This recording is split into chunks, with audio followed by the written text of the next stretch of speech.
nebunie. Deci Brighi, după ce a fost prima care s-a dus să pună mâna pe loc, când a venit la mine, așa era. Zice că are Parkinson. Deci noi suntem pe ATV și acolo e girafa.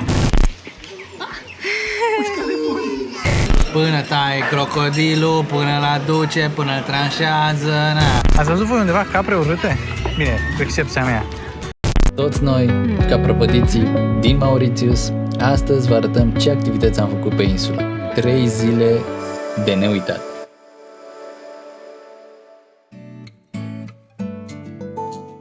E ora 5:55, suntem 3 de jumătate, ne pregătim că mergem astăzi la un hiking.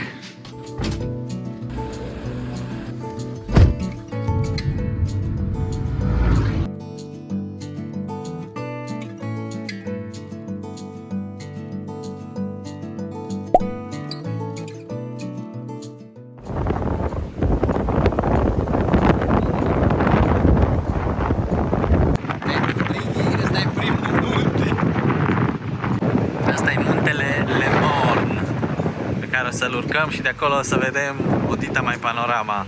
Sperăm să ajungem. Să fim un grup cu 2 ghizi care o să ne ducă pe munte.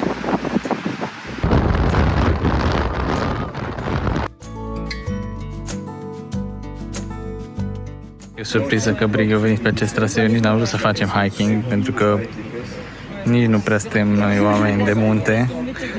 Facem la sală, mers înclinat pe bază, dacă se pune. Pe scurt, ne-am luat excursia asta prin agenție, am să fim mai safe. Am avut transfer de la hotel până la punctul ăsta de plecare, vreo 50 de minute de la hotel de la noi. Șoferul ne așteaptă jos, la fel ne duce înapoi. De asemenea avem 2 ghizi care merg cu noi pe munte, au în teorie grijă de noi. Acum ține numai de noi să ne ținem până sus. Cam asta e activitatea zilei de astăzi. Suntem foarte entuziasmați. Dacă nu s-a auzit în video precedent, pentru Brighi, ăsta este primul hike ever.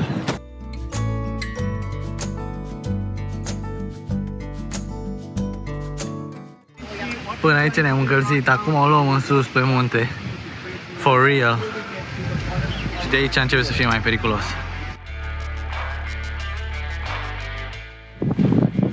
Acum începe partea cea mai grea. Cățărate, efectiv. Eu n-am crezut că o să văd pe Brighi vreodată să se catere așa. Hai!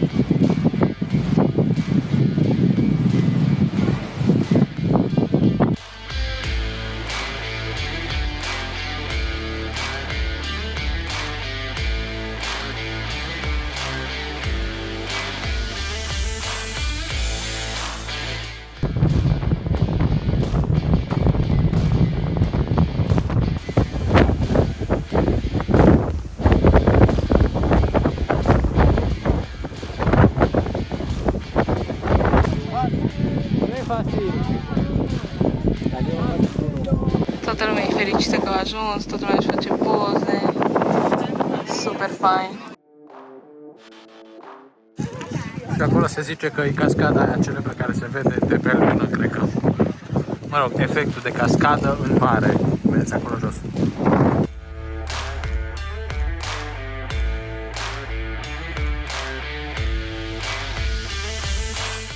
No, gata, am ajuns înapoi la punctul ăsta de aici. Cum a fost tot? Fain, am meritat, dar foarte greu. Chiar a fost greu. Am avut mare noroc cu ghidul. Sincer, nu-mi pare rău că l-am plătit. Mi-a costat 100 de euro de persoană, de 200 de euro traseul ăsta, dar chiar a fost de ajutor să avem un ghid care a mai fost aici, probabil zilnic vine și face traseul ăsta, îți spunea exact cum să pui piciorul, chiar pe mine m-a ajutat. Poate că eram mai neexperimentată. Da, poate că e un pic cam mult prețul, ziceți, dar e și transferul, mă rog, și ghidul, care cumva pentru cei care n-ați mai fost niciodată chiar vă ajută. Dacă ați mai fost, poate că puteți încerca și singuri, dar nu, ăsta am plătit prin agenția Solis, cea care ne-a preluat practic aici pe insulă. Hai că coborâm mai jos. Deci, bă, oamenii aici civilizați știu dacă se aude că e vânt foarte puternic astăzi, dar bă, a fost traseul ăsta sus-jos, băi, n-am văzut o doză pe jos, n-am văzut un ambalaj, un dop, un șervețel, era un pipi point. Bă, nu era acolo hârtie igienică, nu nimic, adică, bă, nu știu, suntem noi proști din nație sau habar n-am ce, dar la noi peste tot găsești jec și mizerie. Unde poate românul să lase o mizerie, o lasă. A fost o aventură pe cinste, deci cu siguranță dacă veniți în Mauritius, neapărat să urcați pe un munte. Dacă apucați pe ăsta e bine, dacă nu, sunt o grămadă de munți pe care puteți să-i urcați. Dar asta e cel mai comun traseu care se face. Da, gata, am ajuns. Aici e șoferul nostru care ne-a așteptat. Efectiv, șoferul nostru a stat și probabil a dormit. Da, de azi dimineața de la 7 până acum e ora 12 aproape. A stat și ne-a așteptat aici. Acum ne duce înapoi la hotel să ne relaxăm. Am revenit în paradis. În resortul nostru superb. Astăzi nu vezi pic de nord. Deci parcă nu-ți vine să cred cât de rapid se schimbă vremea aici de la o zi la alta. Ne-am odihnit pentru că mâine urma o zi nebună la propriu. Am venit la micul dejun. Astăzi avem un mic dejun, trebuie să ne luăm un mic dejun hrănitor, că mergem la leu, să ne luptăm cu leu. Nu, ca să aibă leu ce mânca din noi. Dar mergem să facem cel mai periculos lucru pe care l-am făcut vreodată. Există aici, în Mauritius, cel mai popular parc, se numește Casela. Astăzi mergem să-l facem. Și acolo din ăsta de safari cu animale. Și acolo sunt niște activități foarte interesante și mergem să facem. Care trebuie bucuite în prealabil. Ca să fii sigur că prinzi locuri. Că și noi când am bucuit acum vreo 2-3 zile, la unele mai erau doar 2 locuri. Pentru noi. Și ne grăbim că la 10:30 aveam rezervare acolo. Luăm un taxi de la hotel și mergem acolo undeva. Deci unde stăm noi, parcul ăsta e la nici 10 minute de noi. Deci la un 5-6 km. Da. Și acum am luat un taxi de aici la hotel. Să știți că ăștia cu taxiurile sunt cam japcă. De dus de 7 km, de dus până acolo, nu nici 10 minute până acolo de mers cu mașina. Mi cer de la hotel 100 de lei. Cumva am negociat la un 80 de lei. Foarte bun. Exagerat de mult din punctul meu de vedere. Taxiurile ca taxiurile ca la noi în România, în special în București.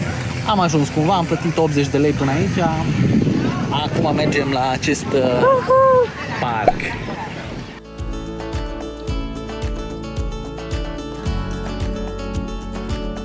Da, intrarea a fost 130 de lei de persoană și include un tur cu safari, cu o mașină. Un tur cu ceva bob. Un bob, te dai cu bobul, e ceva pârte din asta. Da, din păcate, poveste tristă este că girafa nu e disponibilă, e plecată în vacanță. Era în vacanță așa acum câteva luni când a fost Marici, deci cred că it's the new normal here. Nu ne vine să credem că facem treaba asta, toată noaptea am stat și parcă am visat momentul ăsta. Mergem să ne plimbăm cu lei. Este aici o activitate. Costă un pic mult. Vă zicem după cât ne-a costat. Și mergem și ne plimbăm o oră cu lei. Nu știm cum o să fie. Am înțeles că poți să pui mâna pe ei, ei se plimbă lângă tine. Mie deja mi-e frică. Sper să nu simtă pisicile treaba asta. Să vedem cum o să fie.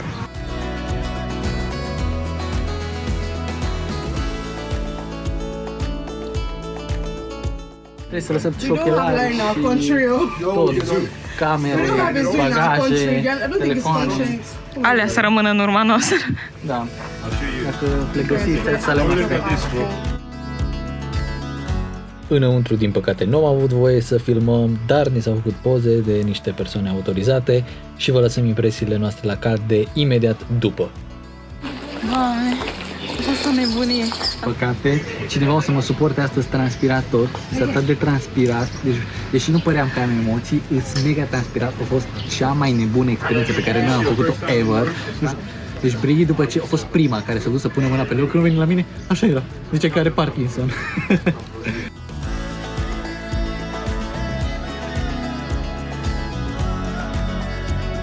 Și aici au o caserie unde trebuie să plătești pozele. 170 de lei și primești toate pozele în care apărem noi doi.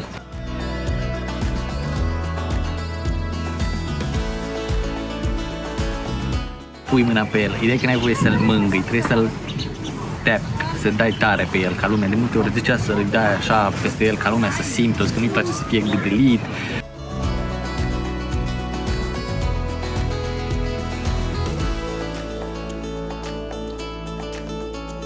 Dar când te bag acolo în pușca leilor, te aliniază și zici, ok, uitați-vă în stânga că acum vin lei. Deci simți că faci pe tine. Tot am transpirat. Cred că în momentul ăla, dacă mi-ar fi zis cine vrea să iasă de aici, eu aș fi zis că eu ies.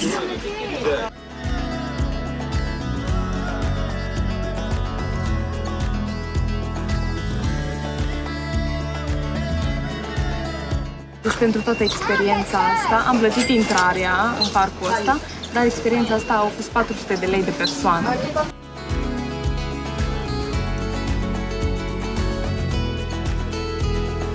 Înțelegem că nu e ok să zic așa chestia asta, că cumva ei au interesat animalele ca să stea cu oamenii, dar cumva animalele astea aici au fost crescute de mici, au fost domesticite. Aici au fost născute, crescute, tot, sunt originale, specia asta e originală din Zimbabwe, merită total, deci cred că asta e cea mai tare experiență pe care puteți să o faceți în Mauritius.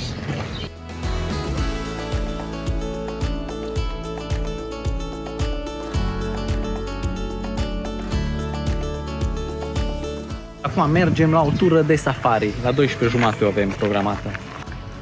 Sunt foarte multe activități pe care puteți să le faceți aici, gen, nu știu, să mergeți și pe cămile, cumva...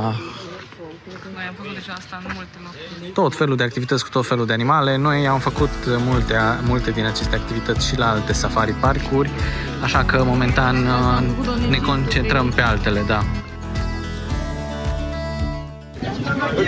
Uite de ce slăbuță e pisica asta. Eu chiar am o întrebare pe care nu știu, la care nu știu răspunsul. Oare lei mănâncă pisici, gen feline pe feline?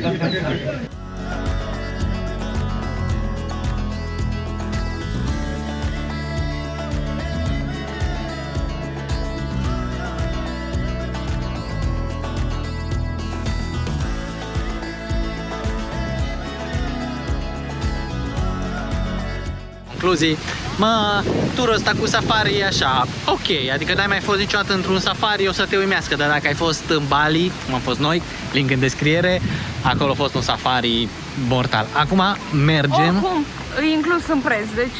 Da, îl poți face, îl poți să nu-l faci. Dacă tot e inclus în preț, merită să-l faci, că de ce să nu-l faci dacă tot e inclus? Imediat după asta noi ne-am bucuit un quad tot prin safari, care să sperăm să fie mult mai interesant. Hai să vedem. Am ales un ATV dublu, sunt două variante, ATV dublu sau ATV simplu, pentru că... De ce am ales dublu? La Brighi nu prea place să conducă. ATV-ul, îmi place să conduc mașini. Și pe mine. Trebuie să ne punem asta ca să fie igienic, când îți pui casca. Oamenii se gândesc la toate, nu se știe cine are păduc. Poate eu am păduc. No, hai că arătăm drăguțel, nu? Cât de cât. Uite, astea sunt coadverile cu care o să mergem.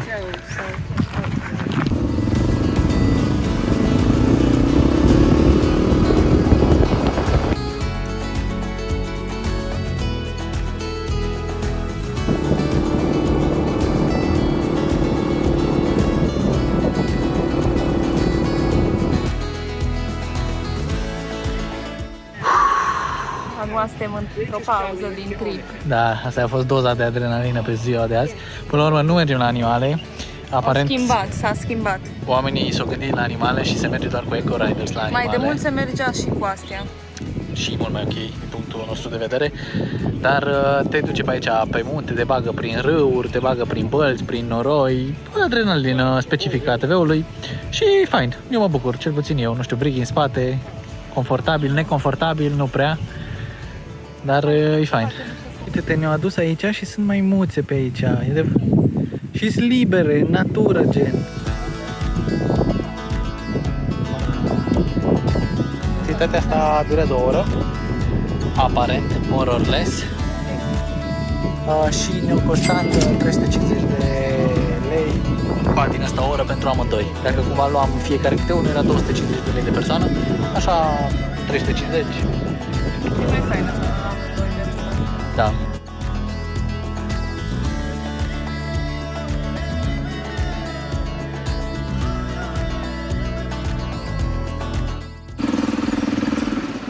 Pa!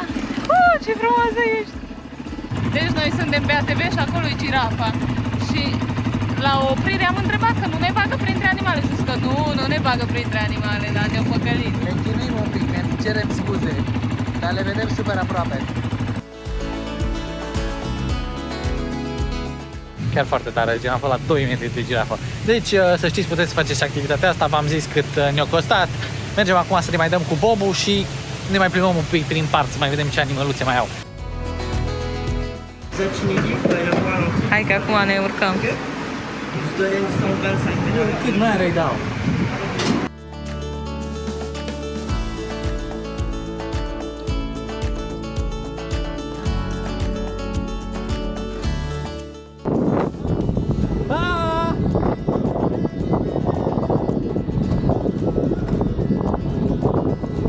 O săricina de pe șină.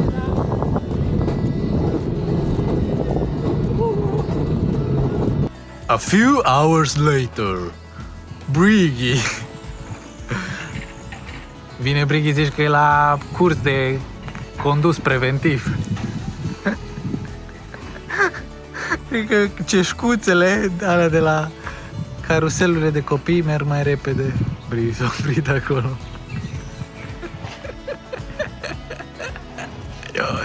O iubesc efectiv. Cum a fost? Fain, a fost fain. Cred că depinde de tine cât de tare mergi. Da? E dat tare sau nu? Nu. Păi am dat, adică la un moment dat mi s-o accelera el în coborâre și după aia împreună nu i-am dat chiar tare, că nu știam ce urmează. Te iubesc. Hai, să mergem să păpăm. Nu, e dat tare. Da, deci printre altele puteți să vedeți și parcul așa de animale din astea mai lente, să zic așa. Au aici și broaște țestoase, dar noi o să mergem mâine să facem o altă activitate unde o să vedem broaște țestoase și mai mari. Oricum, asta e pe drumul de întoarcere. Înțeles că au și păsări, vă mai arătăm ce animale mai au pe aici. Mai au măgari, vaci, aparent la ei animale de stat la safari. Pentru noi sunt o banalitate, adică umblă pe străzile din România. Da, înțeleg. Și aici, bineînțeles, avem surorile mele, le salut cu stimă și respect și aici. Hello! Salut! Ați văzut voi undeva capre urâte? Bine, cu excepția mea.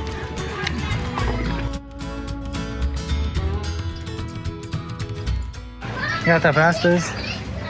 Mai erau ceva păsări de văzut dacă vreți, așa animale din astea mai basic, dar în mare le-am văzut pe cele mai importante.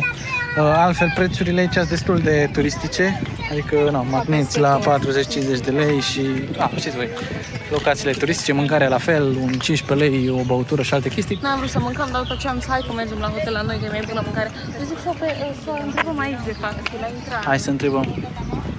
Hai să vedem dacă găsim un taxi, acum să ajungem înapoi, asta o să fie iar o provocare. Da, am găsit instant, ne-am dus acolo la Chișeu și mi-a costat un domn aici, ne duce cu 60 de lei până la hotel. Asta este... mai negociată, de foame. Da, dar probabil putem să negociem la un 50, asta e data viitoare, mergem la hotel. 50 e mult. Asta a fost activitatea pe astăzi, mâine o să mergem la alte activități pe care o să le vedeți.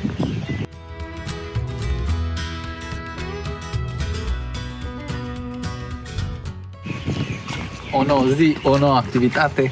Astăzi mergem într-un tur organizat în partea de sud-vest a insulei. O să vedem mai multe chestii, o să vedeți despre ce e fără. Hai!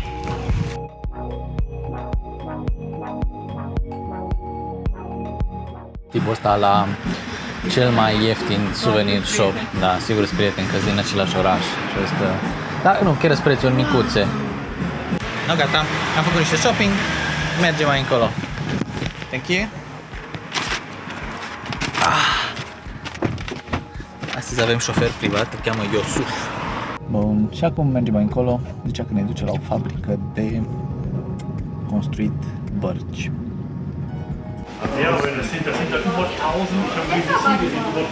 Deci ăștia de fapt aici fac bărcuțe din astea mici, trăgălașe, corăbii din astea de spus, mamă, ce frumoase detaliile, fii atent ce frumoase. Câtă migăleală să faci așa ceva. Mega drăguțe, dar îmi dai seama că așa ceva n-ar încăpea nici când în niciun bagaj al nostru.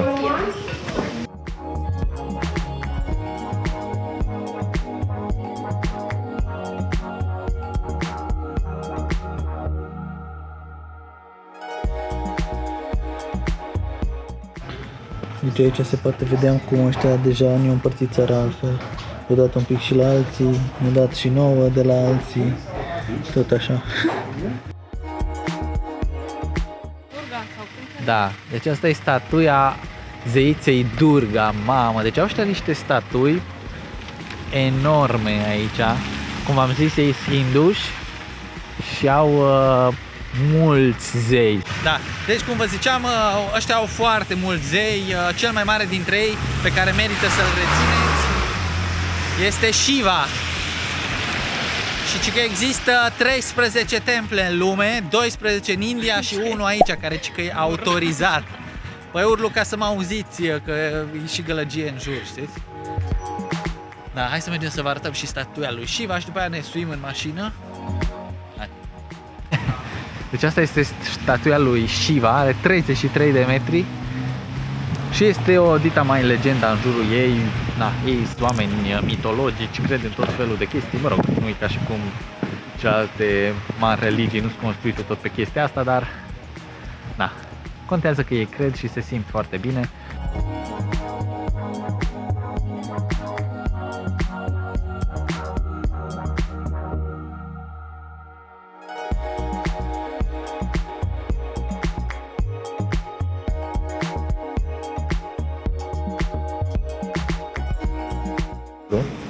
Dar în templu trebuie să te descalzi, ca o formă de respect. Și aici au tot felul de zei. Ghidul nostru ne-a povestit foarte multe despre toți zeii, nu o să vă pun toate lucrurile aici, o să vă las ca să veniți și să le auziți și voi, că sunt interesante. Na. Bun, am văzut și templul ăsta, sunt mult mai faine cele din Bali, dar hai să mergem mai departe. O să încerc să-l deturnez pe șoferul nostru să ne ducă să-mi repar drona. Deci am venit la un nene acasă să ne repare drona. Vă dați seama. Am găsit pe net. Uite aici cum lucrează. O grămadă de drone, wow!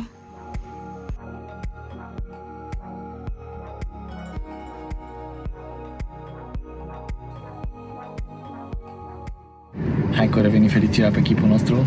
Am reușit să reparăm drona la un tip super tare. Dacă vreți vă pun contactul lor, uite aici, în caz că aveți probleme cu drona în Mauritius, tipul avea un dita mai service. E adevărat, era într-un fel de garaj, Bajamar. Vă arăt acolo, adică ați văzut cum e. Da, foarte prompt, mi-a cerut 30 de lei, ți-am dat 10 euro. M-a salvat. Deci am venit la Vanilla Park să vedem buraștele, cele mai mari buraște testuoase și ceva crocodil și nu știu ce mai este pe aici. Da, noi am venit în special pentru broaște. Nu de altceva, dar suntem ardeleni, știți? Și noi ardelenii ne mișcăm greu și am zis, mai hai să vedem pe cineva care se mișcă și mai greu decât noi. Hai! Uite aici la broscuțele astea, Doamne, sunt enorme, așa de drăguțe, așa vin la frunze. Zici că te atacă? Dacă una mă prinde de fund... Da, asta vine la mine, dar eu nu am nimic, măi, oameni buni. Calmați-vă. Vă mușc.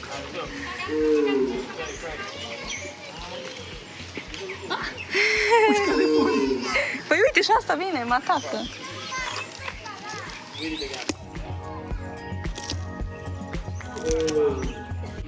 Este enorme. Sunt unul dintre cele mai mari broaște testoase din lume. Și e fain că poți să le hrănești. Vă costă 7,50 lei un mănunchi din acela de verdeață. Noi ne-am luat 4 până la urmă și le-am tot dat, dar aveți grijă că vin pe la spate și vă... E lângă mine acum. Ok, uite cum vine și te prinde, te capsează de picior, pentru că na, probabil Brighi are miros de iarbă, mă, e vegetariană. Uite, Vlad, și tu. Cred că asta și carnivore.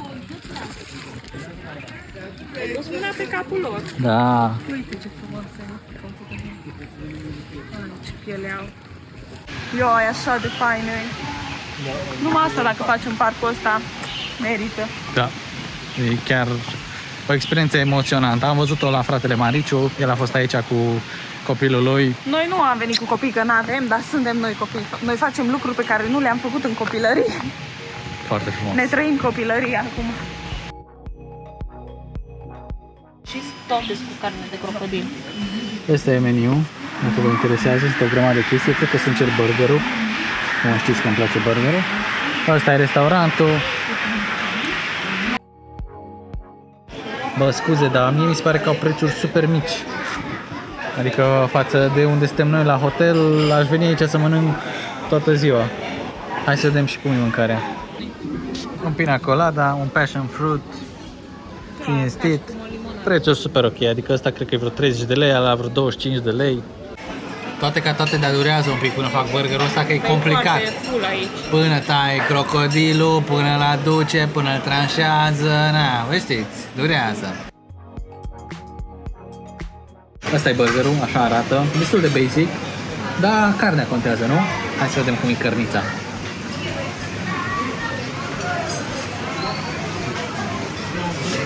Ai emoții.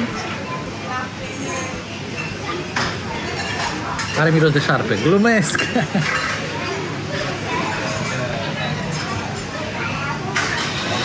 No. Ce moale e!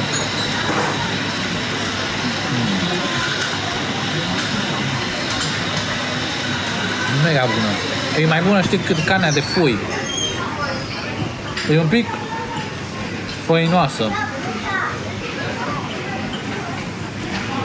Bună! Deci veniți aici, dacă veniți la Vanilla, încercați și restaurantul, mie mi se pare că au prețuri super ok.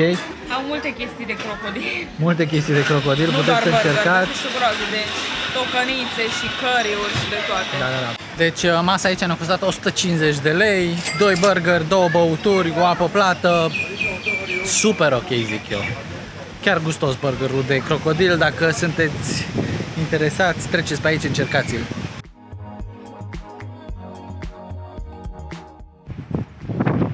Ne-au dus și la un viewpoint, un super loc unde sunt niște valuri enorme, deși la noi la hotel în depărtare erau astfel de valuri. Doar că bate nu le vedeai. foarte tare vântul. Deci, cam așa mi-a telefonul din mână.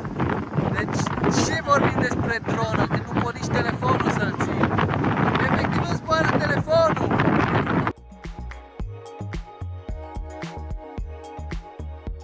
Da, noi terminăm repede item-urile din ziua de astăzi. Foarte frumos locul ăsta, spectaculos, merită să vii să stai aici, dacă prindeți vreme bună și puteți să ridicați drona, e spectaculos. Nu știu dacă vreodată se poate. Da, nu știu dacă vreodată se poate ridica drona aici, probabil tot timpul e vânt, că altfel n-ar fi valuri. Numește Gris Hub Public Beach.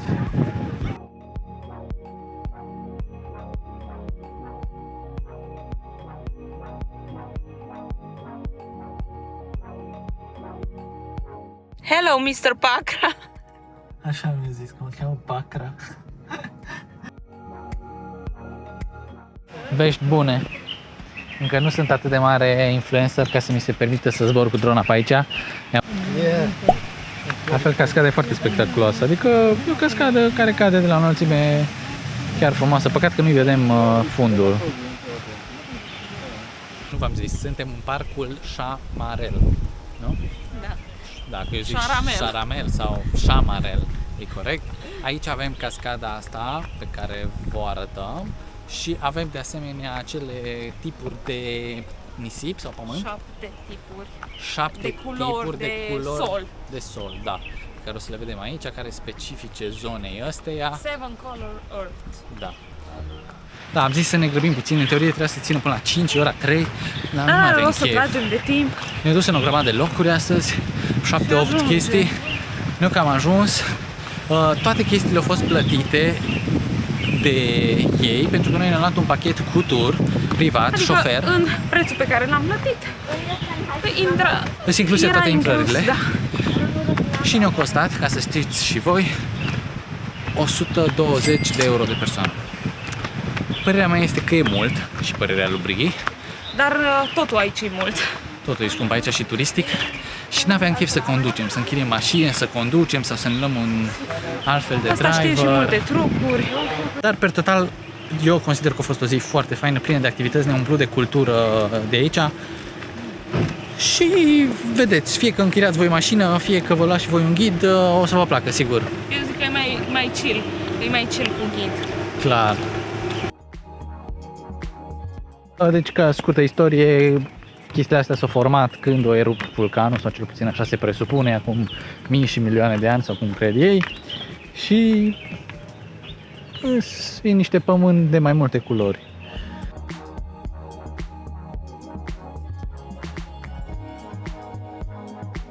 Țineți minte că noi am făcut turul de sud și vest al insulei, adică Există mai multe. sunt mai multe zone pe care puteți să le faceți.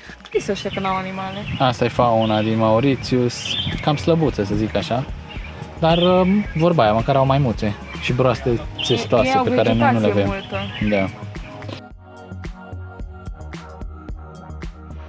Astea sunt activitățile pe care noi le-am făcut pe insulă.